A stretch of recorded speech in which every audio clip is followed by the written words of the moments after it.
আগামী জুলাই মাসের মধ্যে জুলাই সনদ তৈরি করতে পারবেন বলে জানিয়েছেন জাতীয় ঐকমত্য কমিশনের সহসভাপতি ডক্টর আলী রিয়াজ।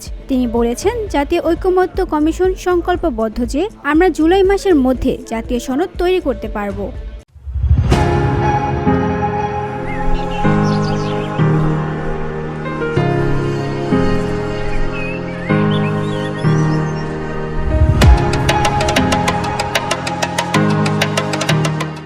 মঙ্গলবার রাজধানীর ফরেন সার্ভিস একাডেমির দোয়েল হলে জাতীয় ঐকমত্য কমিশনের সঙ্গে রাজনৈতিক দলগুলোর দ্বিতীয় পর্যায়ের আলোচনার শুরুতে তিনি এমন মন্তব্য করেন।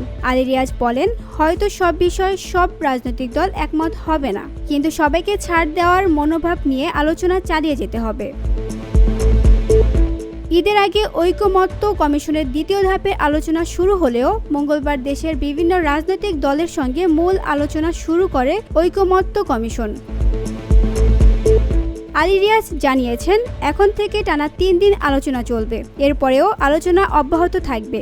রাজনৈতিক দলগুলো রাজি থাকলে সাপ্তাহিক ছুটির দিন শনিবারেও আলোচনা করতে রাজি ঐকমত্য কমিশন। VOD Bangla news desk.